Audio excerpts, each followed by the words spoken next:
Very warm welcome to this week's Bromsgrove and Droitwich Standard podcast. Now we've got a returning guest this week, although it was a bit warmer, wasn't it, when you first came? It was summer dresses the last time I came, I think. It was, and the weather actually has something to do with you being here, doesn't it? Because this is Kristina from the Rubery Schools Community Swop Shop, and you've been, well, when we spoke to you last time, you were inundated, and you've been even more inundated with uniform things. And obviously this is a critical time of year because the children have just gone back to school. So you had a busy summer. Tell us a bit about that. Yeah, so, I mean, the summer saw so many orders and families contacting us to request the pre-loved school uniform that we had available. It was just completely overwhelming. But we managed to do it, managed to satisfy the vast majority. I think it was 95% of the orders that we had in. So we did really well, given that we were kind of taken unawares by the volume that was coming in. And I've just got the figures in front of me. They're quite astounding, really. 457 requests were placed by 340 different families, and the uniform items were passed on to over 580 children. In total, 3,245 items were given out, and they included 52 pairs of shoes and 55 coats. Well, actually, they were a lot more than 55 and 52 coats and shoes, because that's just an order that contained a request for at least one pair of shoes or a coat. So indeed, some families were asking for 4 pairs of shoes for their 4 children. So really, that is a massive underestimation. But we didn't capture that data to the base level. So we can't tell you how many pairs of shoes. And at least it is pairs of shoes and not single shoes. Yes. Because that wouldn't be any good to anyone. Although we do get those coming through as well. So now the latest drive is obviously, well, you're sat here in a hoodie. I'm here in a shirt, but I have got the old T-shirt on underneath my shirt, which is... I always know it's changing when I wake up and I think, oh, it's going to have to be the T-shirt. This is the first day. I think that happened a couple of weeks ago. So autumn is well and truly with us. The leaves are on the ground. And winter is not, well, let's not even mention the C word, but that's not too far away either. So now the latest appeal is for coats, because I didn't realise this. There's an astounding number, and when we put the story on the web this week, there were so many people who said that there's kids at schools they take their children to who are still coming to school in summer coats because basically the parents haven't, or the families haven't got like winter coats for them. Absolutely, and I mean, the people that still have their old winter coats are trying to squeeze their children into them. But kids grow so fast, it's really difficult, and kids get uncomfortable. So actually, I mean, we've had loads and loads of requests recently for coats, especially following the downpours that we've had. So as fast as I'm getting coats in, we're getting tons of requests to get them back out. And also, it's had a knock-on with the request for school shoes and wellies as well, because actually the school shoes that were okay to start the school year with that might have been from the last academic year actually may not be as robust in the wet weather as they once would have been. So having shoes that aren't necessarily damaged and having them so that they don't let the water in, we're getting those requests to replace the existing shoes that they've got. So, I mean, it's great that you're in demand, but and it's keeping you busy. But yeah, I can't believe. I mean, my daughter as well. I think she's done 2 pairs of wellies in this space of a few months. It's like you say, they do grow so quickly. But then again, if they do grow so quickly, I mean, a winter coat, to be fair, a good quality one, should last more than one winter, shouldn't it? So then that means, on the other side of the coin, you've got loads of winter coats that are only being used once and possibly disregarded or sent into charity shops or things. So, I mean, if somebody's got an 11-year-old child and obviously their last winter coat doesn't fit, they could always pass that on to like a 10-year-old child, and then they could get another coat from your scheme from a 12-year-old who's now grown out of their 11-year-old coat. Absolutely, if that makes any sense. Yeah, I think it definitely does. I mean, a lot of the coats that we're getting in are in really excellent condition. Some people have multiple coats, so the kids might only wear them a few times, and some of the coats we've had in are even new because obviously the children didn't like them. So there's lots on offer, and what I would like to say is that it isn't just for families who can't afford it. There's obviously the environmental side of this as well, which is we don't want lots of clothing just going to landfill that is really, ready to be used by somebody else and get some benefit. So what we need to do is encourage families to think differently about reusing items, because they can use their money for different things. This isn't just about somebody not being able to afford something, although obviously it helps. Now, there are clothing banks out there, but I'm never quite sure what happens to clothes that go to clothing banks, whether they're used for the actual materials or whether they do get redistributed. But the way we're using the Rubery Schools Community Swop Shop, done like that, then it is actually being targeted to someone who will directly benefit from that coat, won't it, for that age and that relevance. Absolutely. And that time of year and stuff. Absolutely. And I mean, with our upcoming event, the Coat-a-thon, the concept of that really is that everybody likes to have a choice. Kids like to choose, they like different colours, different textures. They have preferences, so by holding the event, it's really about normalising that experience and allowing families to come along and let their kids try it on, let them choose, have different options, rather than me just going through my house and finding the first 8 to 9 coat and saying that'll do, off you go. So really, I want families to be able to have a more normalised shopping, I guess, experience, although there's no cost at the end of it. So it's kind of like a free exchange. Well, not an exchange, because you don't have to take anything along on the day if you haven't got a coat to give. So the Coat-a-thon is November the 2nd. November the 2nd, and where's it being held? It's at St Chad's in Rubery Village. So St Chad's Church, Rubery Village. Get yourself down there. What time is it? It is 10 till 3, and I'd like to say we're encouraging people, even if you don't need coats or shoes or trainers or anything like that, really to come along and support us, because we're trying to fundraise to secure ourselves a property so that we can expand the service to cover more Bromsgrove schools, more Birmingham schools, because at the moment, as you heard in the summer, capacity is a massive issue, and it has just got worse since that point. So we're unable to take on any more schools at this moment in time because there is nowhere to put the items. So that's November the 2nd, 10 till 3. Fundraising will be taking place on the day. Have you got anything planned? Is it donations, or is it going to be cake sales? Or there will be cake sales. We've had so much support from local community businesses, whether they're local cake makers or just local carpet companies donating a brand new rug for us to raffle off. So there's lots of prizes. We've tried to stick to kind of traditional stalls with a few new twists for the kids, but also there's free soft play. Northfield Fire Station will be attending as well to talk about free fire checks. I think Food Cycle's coming along to recruit for volunteers and talk about their service, and also Rubery Rocks will be there to do some painting and crafts. Don't mention rocks to me at the moment. I created a rock, a Bromsgrove. I know I'm digressing here, but Bromsgrove rocks. I created a Bromsgrove standard rock, and I've put it out there. And I went back to it to check, see if it was actually had been taken, and it has been taken, but nobody has actually. It hasn't resurfaced yet, and I'm gutted because I really loved it.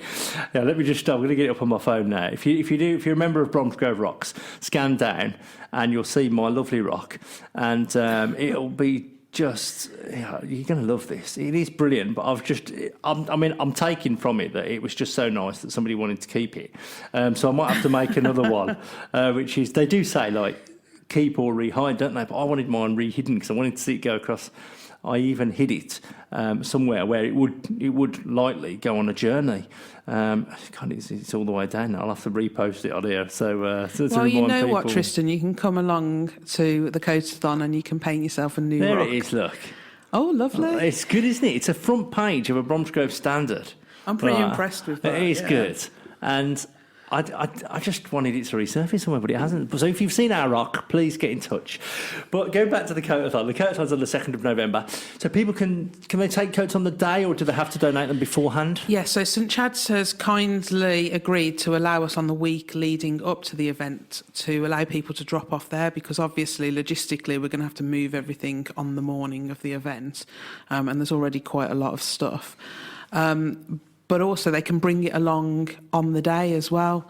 So we'll advise everybody really to check whether they've been washed or not, because if they're arriving on the day, I can't get those washed and dried. They need washing beforehand if they're arriving on the day. So in the build-up to it, where can people drop stuff off at the moment for you? So we've got a few collection points at the moment. One of those is New Starts on Arden Road in Frankley. One is CC Balloon Shop in Rubery Village. One is Northfield Fire Station. And the other one, at the moment, the Lickey Vicarage is collecting up to, I think, the 20th of October. So you can drop your donations directly off there. So there we are. And then people can go along on the day. As you say, it's like shopping without the fee. Absolutely. You just go along, you choose a coat, maybe drop a donation into yourselves, because obviously you're still looking for a premises as well. So if anybody's got a premises, you want them to get in touch as well. You can find the Rubery Schools Community Swop Shop on Facebook, and you can email Kristina at Rubery Swop Shop, that's SWOP shop at outlook.com, or you can visit the Rubery Community Swop Shop Facebook page. I said swap shop a lot there. But there you are. So you can get the coats, take the coats along, and let's make sure all our children are warm this winter. Absolutely. And can I just also say that if you are a local business and you would like to contribute, we're still looking for prizes for some of our stalls, whether they're big or little prizes, they're all welcome. And it would really help us out to raise some much needed funds. Thank you, that's brilliant. And what about the how many schools are you up to now? Because I always like that question. It's really difficult to say, because although we may not have the lost property off, more than 30, actually we do cover more schools because the local community donates their old uniforms. So it's always worth asking us if you're looking for something with a logo on or not with a logo on, because we often have the stuff anyway. So it's a real Aladdin's cave of yes, school Yes, uniform. definitely. So you've got Bromsgrove now. That's extended a lot into Bromsgrove, hasn't it, from when we last spoke? Yes, I think it's got about 4, 5, 6 schools maybe at the moment in Bromsgrove, although we'd like to do more, but as I said, we just can't absorb any more into my house. It's just not possible. We just need the premises. We need the premises so this can extend. It's already in South Birmingham and Rubery. It's thriving there. Loads of schools. It's the tip of the iceberg at the moment for Bromsgrove, but we just need that premises. So if anybody does have a premises with, either free or peppercorn rents, as you said, then if you can get in touch, that would be great. And then we can let this project expand, because I've got a funny feeling that this is only going to get worse with the way the economy is at the moment. So we could do with keeping that supply of uniforms, coats, school bags, shoes, trainers, everything that a child needs to get through school, because we spoke about it last time, didn't we?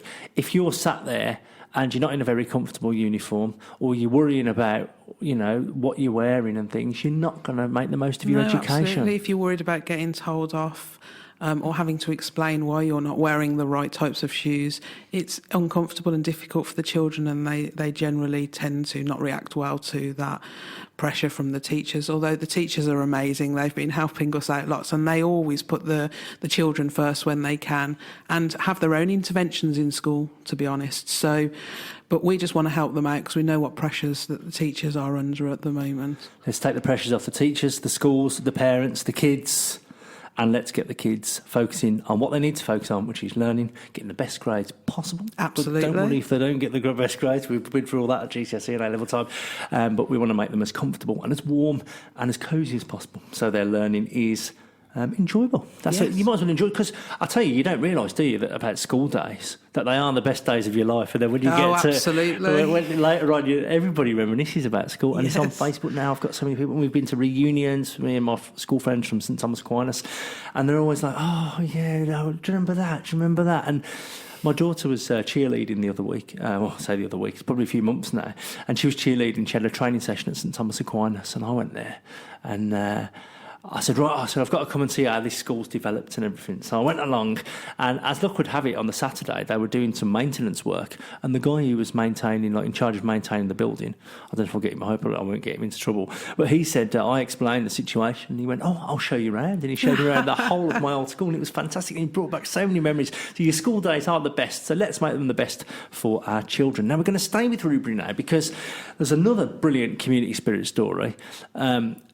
Sadly, Holywell First School, or Holywell Primary School, I get confused because that's right on the border. Some of them are primary schools, some of them are first schools. Holywell Primary School, their forest school was damaged over the weekend, I think it was.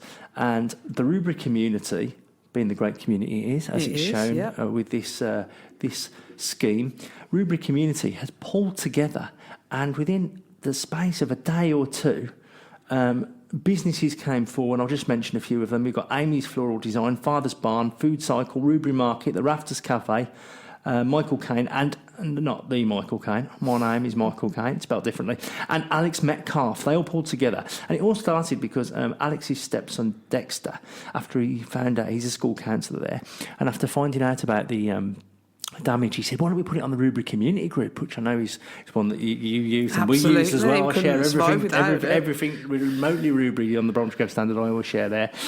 And he suggested to Alex that, and Alex put it up. And then within a few hours, everyone started donating and rising to the challenge of getting this forest school back on its feet. And they've had new stumps for the children to sit on, new bird boxes, new tins for bug hotels, wooden pallets, bird feeders, and more. So that's going to be now. I don't think they've completed the work yet, but it will be returned to its former glory. It obviously was started by Darren Harford, who passed away sadly, and he's got Darren's den there. That went unscathed, thankfully. So Darren's den's still intact. But now it's just a great community drive. And Chris Hamilton, the Holywell head teacher, said the forest school is a key part of the children's learning. It adds another dimension to their education where they pick up team building and outdoor skills. Some children these days don't get as much time in the great outdoors, and they really enjoy spending time there. It was great everyone came together so quickly, and the help we've had has been phenomenal. Alex said it really shows the positives of being part of Rubery far outweigh the negatives. Dexter's mum and I are very proud of him, and proud of the local people and the companies which swooped in to help. Now, the thing with Forest School is, what are you going to need if you're doing Forest School? You're going to need the Forest School uniform, and you're going to need wellies as well, which we have and a coat. all of. Yes, and a coat. So that brings us nicely back. So well done to everyone in Rubery Village. I've done so much with Rubery Village, and it is a real great community. So well done, and well done to all the other communities. Thank you ever so much for joining us. You'll keep us posted, and I've got no doubt you'll be coming down in a few more months to talk about summer uniform. Absolutely. But that seems a long way off, looking out the window now at the cold swirling wind outside. So thanks for joining us, and we'll speak to you soon. You're listening to the Bromsgrove Standard Podcast because you have impeccable taste. Right, looking at other news now, I've got Claire with me. How are you? I'm good. How are you? All good as well. I'm just, it's been one of those weeks. We had an amazing week last week with the bus story on the front. I think that was last week. These weeks just merging together. Do you know what? Working for a local paper, time flies. Yeah, I don't think there's a job in the world where, because once you finish one deadline, the next deadline's there already. That might have been the week before. I don't know. Anyway, we've got some good stories this week. This one, we'll need the public's help, and we are always asking for the public's help. But it's just so good the way the Bromsgrove community pulls together, and Redditch and further afield as well. And the parents of a South Bromsgrove high pupil with severe idiopathic scoliosis have 1 month to raise £81,283 for their daughter's spine surgery. To race against time for the family, who live in Bordsley. Lisa and Carl Hart are the parents. They're doing everything they can to support a sporty Amelia, who's 15, and she continues to play football, and she has a good quality of life. I think she played for Redditch United as well, Amelia. And basically, they've got to raise all this cash in the next month or so, because it's a race against time. The condition is a curvature of the spine. Yeah. And to stop it getting worse, the surgery needs to be done. Now, unfortunately, the surgery is not available on the NHS. Oh. So that's why the cash needs to be raised. They need to raise 81,000. They've raised 10,000 in 25 days after setting up a GoFundMe page. And they need to raise the funds urgently for private and innovative spinal surgery known as vertebral body tethering. So not currently available on the NHS. Harry's been doing this story. He does mention as well there's a parliamentary petition being set up to try and get this available on the NHS. So obviously that's for the future and that's for people in the future. So the surgery is going to be in the UK. It's not like just to go abroad. No, I think the surgery is in the UK from what I can gather. It's St George's Hospital in London. Is now her only option. She was diagnosed in November 2018 and she rapidly developed the many symptoms associated with her condition. One shoulder blade higher than the other, rib cage prominence, uneven hips, rotating spine, reduced area in the chest for lungs to expand and chronic pain. So it sounds absolutely awful, this does. She's so brave for going through this. Her scoliosis consists of two curves making her spine kind of S-shaped. But this, as I said, this St George's Hospital in London is our only option. Surgeons would insert titanium screws into the vertebrae using a flexible cord and tension to align the spine into a straighter position. Oh, it sounds painful, It does sound painful. And so does she have to have the surgery before she's a certain age or something? I think it is to do with, she's going to have it in the next couple of months. Oh. So it is a race against time, as I said. So if the Bromsgrove community can pull together, anything you can do, organise fundraising events, donate. It's 81,000. But it will change her life. It will change her life as well. And in terms of population and groups and stuff, 81,000 between all these people is not a lot. So a friend of mine's got scoliosis and he's obviously an adult now and he can't have any surgery, but he's in pain constantly and it gets worse and worse and worse. So if there's any hope for her, let's do it now because it will change her life. It will change her life and it will make someone. It'll just, it's somebody who we can help at this moment in time, and I think that's important. That everything is done to do the best everyone can. So please give to this. The NHS treatment is spinal fusion. Oh no, so it's non-NHS treatment. Don't you wish you won the 171 million last night and you could just help people like this and just go? People, it would just be lovely, wouldn't it? Being a fairy maybe that godmother. Person's listening. That would be amazing if that was the case. Amelia's parents said, appealing for help in this way is not an easy thing for us to do, but the clock is against us and we don't know where else to turn. We can't thank everyone enough for any support they can give.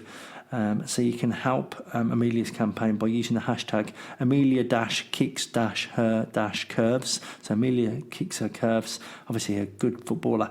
And justgiving.com/crowdfunding/Amelia-kicks-her-curves. Don't worry if you didn't get those, they'll be on the website and in the paper.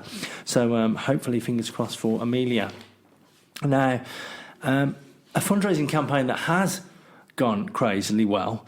Along the same lines, Worcester 5-year-old Oscar Saxelby Lee, they've raised £500,000 in just over 3 weeks. Amazing, isn't it? It's just incredible. He's the little boy who has to go to Singapore, isn't it? Because he's got to get some. He's got a rare form of leukemia, and the only treatment, we actually don't even have the treatment in the UK, so he's having to go to Singapore to get it. But isn't that just amazing? It is amazing, and it's one of those things, isn't it? That's what you need with the fundraising campaign. It's capture the hearts. And obviously we had Finn earlier in the year as well with his stem cell. Oscar did have a stem cell treatment, but the cancer, the lymphoblastic leukemia, came back just months later, which was absolutely heartbreaking for the parents. But, they've rolled up their sleeves and everyone's pulled together and they've got these £500,000. They said that they, we'd like to thank you all from the bottom of our hearts, Worcestershire. You are truly amazing, but we still need your help more than ever. Please don't stop fundraising. If you're holding an event or attending one, please still go ahead. 500,000 is enough to cover the treatment and care for Oscar we would require if it all went to plan. Now we must make sure that we have contingency funds available should Oscar need more care or have a more complicated recovery whilst there. As we all know, this journey hasn't gone smoothly, so we must be prepared for additional hurdles. And with that in mind, we've got a police officer, the story's on our website, who's running, I think, 3 marathons in 3 days. Oh, my goodness. So Who does that? How can people do that? Owen's doing that at the weekend. So that story's available on our website and it'll be in the paper this week. So have a look at that. He's rising for that. We had a police officer's walk in Bromsgrove. I've still got to phone the people to see how it went, but I'm guessing it went well. So that'll be in the paper this week. So everybody is pulling together for Oscar. So please do still keep fundraising for Oscar and also for Amelia as well. Absolutely. Let's do the best we can for our children and give them the best quality of life that they can. So well done to everyone involved in the Oscar campaign and the parents. They're just so gobsmacked, I think was the word. I'm still gobsmacked thinking of doing 3 marathons in 3 days or something. That is just insane. It is, but it brings out the best in people, these campaigns. Yeah. I mean, I know there's a lot of doom and gloom in our daily lives, but these kind of things bring out the best in us. Dr. Jen Kelly, founder of the Grace Kelly Childhood Cancer Trust, which supported Oscar's family with their campaign, paid tribute to the fundraisers, in particular the amazing team at Pitmaston Primary School, both staff and parents, who have gone the most extraordinary lengths to make Oscar a huge campaign a reality. All the funds we've received for Oscar are ring-fenced for his use, and we hope every single penny can be used to fund his life-saving treatments. However, if funds are not able to be used for any reason, the parents have asked them to utilise them for other children. We've got as well, Pitmaston Primary School started the Oscar Day, where people can come in non-uniform, and staff and children, and give £1 or £2 or whatever donation for the fund. And we've had quite a few schools in Bromsgrove and Droitwich rising to the occasion. I think Whitton Middle School was one, and Barnt Green Primary. Was it Barnt Green? Was it Barnt Green Primary? Who was it last week? No, sorry, it wasn't Barnt Green. It was Dodford. It was Dodford First School. I write that many stories, My mind is just frazzled. Well done to Dodford First School. And also Whitton Middle. And if you are a school and you've held an Oscar Day, send us the photos and send us the amount you've raised, and we'll cover that as well. Brilliant. So there we are.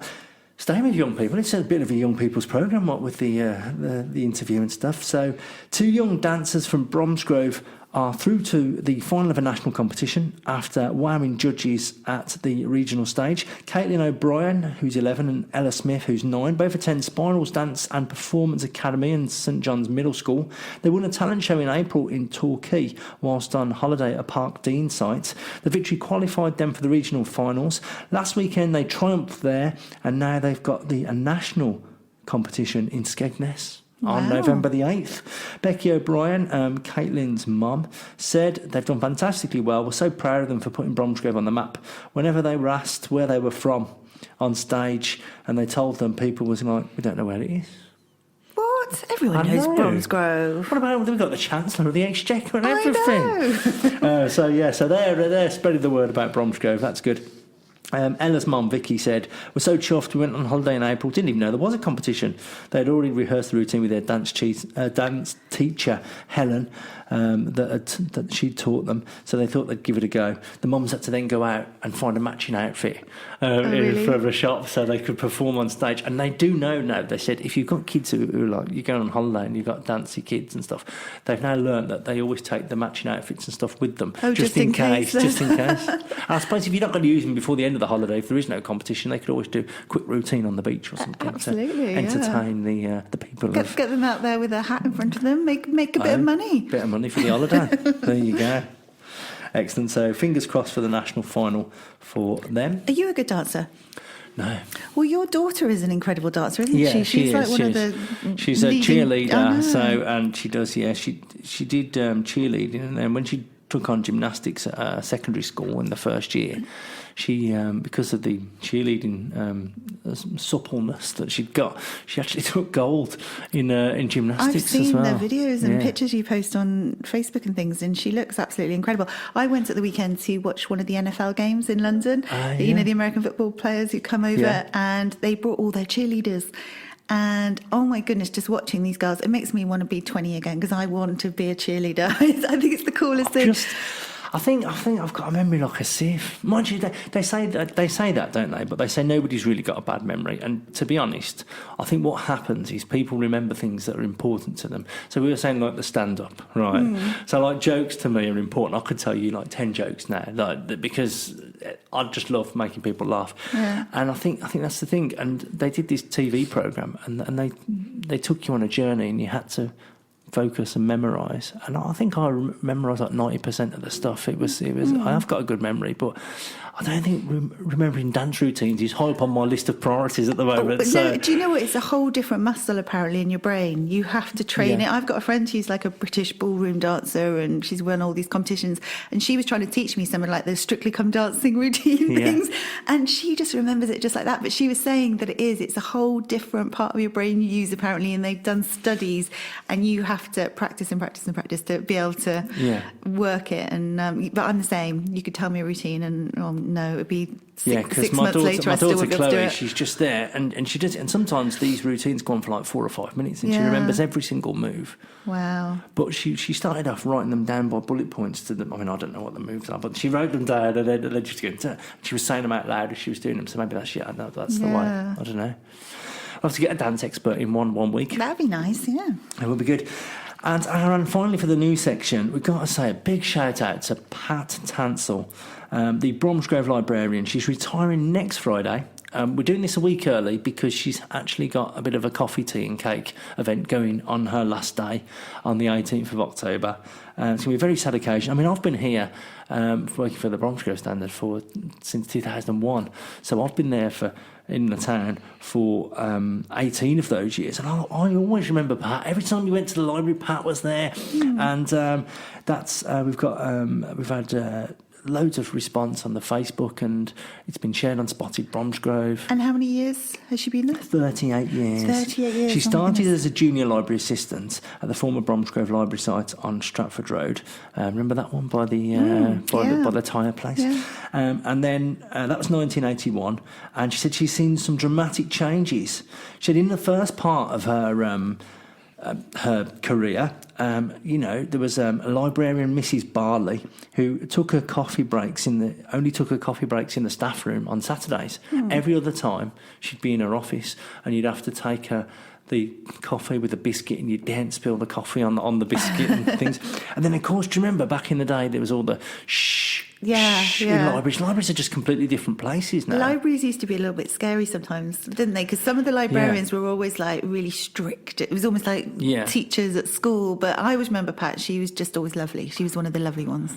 I'm a big fan of Tony Hancock, and obviously it was one of Britain's first sitcoms, and there's one called The Missing Page where it goes into, and if you want to know what an old library is like, watch that, because you go in there and every time he just moves a muscle or he says something not even loud, if he just says something, everyone goes shh shh. and Pat epitomises this by saying that back in the day there was a story time hour for the children, and it was done in the county council buildings away from the library, so it didn't disturb the other library customers.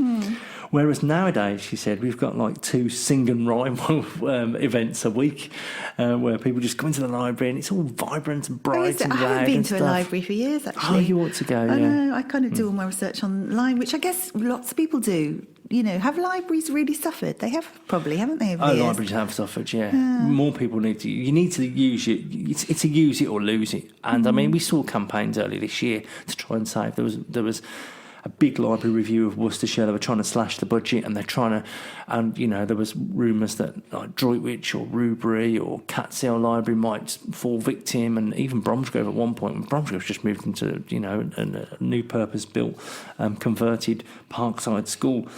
She was saying this is a fantastic. Pat sent me through everything. Being the organised person she is, she sent me through all her memories of the library. So I mean, my byline's on this, but I can't really take much credit for it because it's for Pat's recollection. And of course, you remember the paper issue system where you used to just give your ticket over and they put it in the book and stamp it. I mean, I think when me and my sister and my mum used to play libraries because I used to love the way the librarians opened the book and stamped it and then passed it to you and stuff. I used to do that too, yeah. So, I mean, that's what it was like. And now there's like barcode scanners, and then she said there was one computer to start with that was internet ready.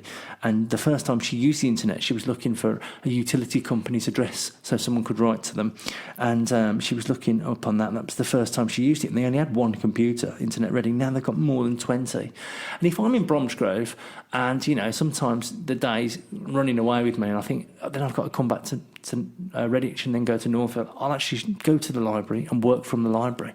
Because it's like having a little office already made for you, because everything is online these days, isn't it? So, and do they have like free internet there and that as well? Yeah, free internet, for members. So if you ever, that's it. But Redditch Library's only across the road. You ought to go at lunchtime. You need to go at lunchtime and have a look round. For so long, I need to. Because we need, if anybody's out there, and Pat will back this up, you need to use your library or lose your library. And what happens if you are late returning books nowadays? I don't know about the fine situation. You still get fines and things. I don't know. You wouldn't be that person, would you? See, No. I would be that person that 3 months later I'd find a book. I remember once I had a video out. Do you remember when you used to go to the stores to get videos? Yeah. And I went to boarding school. And anyway, like 3 months or something later, my uncle was over at my parents' house, and my dad asked him to just drop this video back. He'd spotted it that I'd had out, from ages ago. And my uncle went in, and it was like £100 fine or something, and he ended up having to pay it. I worked in a video shop. Did you? Yeah. So you'd have hated people like crazy. me. Well, it's just, that people are bringing videos back like that, but it was always from like, oh my God, I've got to ask them for £25 or whatever. Yeah. It's just because, it was like, I think they were all £2.50 for the night or something, or you could have it for £5 for 3 nights or something. But going back to Pat, she said the days of deferential and hierarchical world is gone. Everyone's welcome now. You don't even need an address to use the library. Pat, who is also a renowned local historian, that's what a lot of people have said to me as well. She knew everything about Bromsgrove, and if you went into Bromsgrove Library, well, you can still go into Bromsgrove Library for the next week because she's there, and you want to know anything about history, she'll tell you exactly where what about it. If not, she'll tell you where you can find it. And people have said that she actually can take you to books and exact pages where that specific bit of Bromsgrove history is. Wow. We need you on the podcast, Tris. We do need to get her on the podcast. Yeah. Well, I was actually thinking of interviewing her, so I'm sure she'll be all right with that. I bet she's got some good she will have stories some to good tell. Stories. We need to, because obviously the change in libraries, and she's not going. I think long term, she'll be able to focus more time on the Bromsgrove history as well, and she's the chairman of the Bromsgrove Society. So she's just an all-round lovely community spirited lady. Well, let's hope she enjoys her retirement, and she will, I'm sure. And Pat, I can't imagine Pat sitting there doing nothing. She's going to go and do something. She will do loads. And she said she particularly enjoyed leading sessions with local schools and nurseries. She enjoyed the annual summer reading challenge, which is fantastic for getting children reading. In fact, I went to the celebration at my local library in Wheeler Castle the other day, and they had this guy called Juggling Jim on, which shows you how libraries have changed. He was doing everything. He was juggling with stuff, and Callie picked up her certificate for completing the reading challenge. She also said she loved dealing with local history inquiries, which we've heard. So memories of Pat on our Facebook page, please, as well, because there's already loads, and Pat was responding to them all as well. So she's going to be very busy the next week responding to those. She said, I'm looking forward to pursuing my new interests and devoting more time to others, as well as spending more time with family and friends. Her last day is next Friday, October the 18th, 10 till 4. Get yourself down there. Coffee, tea, cake with Pat. What's not to love about that? Sounds amazing. Well done, Pat. And we will enjoy your retirement, and I'll be catching up with you very soon. Brilliant. Sport now. I'm going to stay on the upbeat now for sports. Are we doing well? Bromsgrove doing well this week? We won't have many weeks like this, so let's make the most of it. Bromsgrove played Rushden and Diamonds away. Droitwich played Busselholme away. 15 goals between our two teams this You're weekend. joking. No. Bromsgrove Sporting won 8-2 away to Rushden and Diamonds. Rushden and Diamonds had 2 men sent off, but that's beside the point. It's up to them to keep their players on the field. 4 goals from Mikey Jarrell, 1 from Jack Wilson, 1 from Nathan Haywood, 1 from Shaquille McDonald, and 1 from Charlie Dowd. 8 goals for Sporting. There were some great jokes on there, like Harry came up with one this morning saying, I'd hate to be a Rushden and Diamonds fan. And somebody on Twitter said, we had their defence in a right 2 and 8s. So yeah, they love football fans love a good gloat when because it doesn't happen very often to. I don't think I've ever heard of 8 goals in a game before in football. Yeah, Really? sometimes there are more. That's massive. Yeah, but 8-2 is brilliant, especially Rushden and Diamonds. I mean, I think they were in the league at some point, the proper professional football league. So Bromsgrove Sporting are now up to 12, 6 points off the relegation zone. So hopefully that's allaying those fears. Not that we doubted them for 1 second, and they're 1 place off mid-table, which is where you want to be really. Because we said, they've done 3 promotions in 3 seasons. You're not going to be able to do that for the rest of your life. Otherwise, it would be nice if they could. They'll be in the Premier League in about 5 more years if that was the case. But this is, I think, the club will accept that this is a consolidation season, and they'll be happy with the mid-table or at least top half. Has that ever happened? You get like a small town into the Premier League, like Bromsgrove. Could it ever happen? I think a lot of the teams are they started off like that. There are some teams. I can't remember. There was one team. I can't remember who it was now. There was one team who got 4 promotions and made it up to the Premier League. I'll have to Google that. I'm getting old now. My mind's not with it. But they've got an interesting few days now, Bromsgrove Sporting. They've got Hitchin on Saturday, away, and they're second from bottom. And then on Tuesday, just a couple of days later, they've got Hensford, so 2 H's this week, Hensford Town, and they're second from top. So second from bottom first away, second from top at home. That's And roughly the way. how many teams are in that league? 22. Oh, okay. So Hitchin will be in 21st place, Hensford in second, Bromsgrove in 12th. So Bromsgrove is right slap bang in the middle. All right. So good luck to Sporting, and hopefully Mikey Jarrell can get another 4 goals, and Jack Wilson, Nathan Haywood, Shaquille McDonald and Charlie Dowd. Come on, let's have another 8 goals. Droitwich Spa FC as well, 7-1 away to Busselholm. They went 1-0 down as well. They conceded a penalty and went 1-0 down. That must have got them angry, I reckon. And then They fired you back won't with like 7 Droitwich Spa goals. when they're angry. You won't like the Saltmen when they're angry.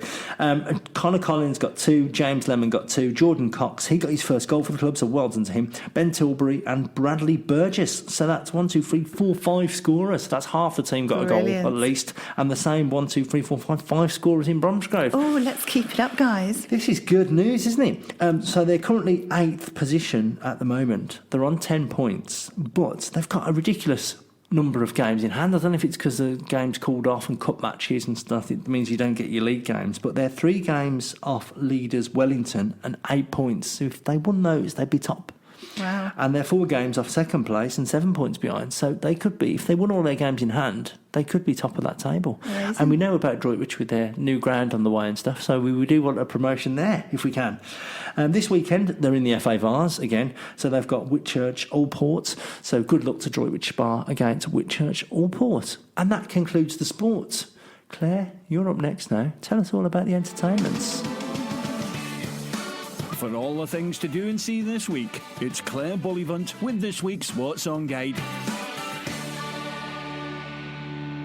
Thanks, Tristan. Loads going on at the moment in and around Bromsgrove. Here are a few of our top picks for you this week. Starting off your weekend the right way on Saturday, the 12th of October, we've got a community litter pick, which we'd love you to get involved with. It's clearing all the grot from Fairfield and Stonybridge, and you just need to meet outside Fairfield Village Hall at 10:30 a.m. on Saturday, and you just need to turn up and wear suitable clothes, and all your litter picking equipment will be provided. What a great way to start the weekend, helping the community and all that. Hopefully we'll see you there. Then on Saturday evening, a few top picks for you. There'll be live music with Sea Jam at the Hot Pole Inn in Bromsgrove on Saturday night. Great band there. And it's also Quadrophenia Night happening at the Artrix on Saturday. This is celebrating the 40th anniversary of the release of Frank Rodham's cult classic movie. It's going to be a lot of fun. And my other top pick for Saturday night is comedian Matt Parker and his Humble Pie show at the Artrix on Saturday night. Matt is an amazing stand-up comedian and also a mathematician. I always thought those two were mutually exclusive, but his YouTube videos have been viewed now by over 85 million people. He's truly brilliant. He brings humour to maths and comedy. I don't know how he does it, but he does. Tickets from the Artrix, 7:30 p.m.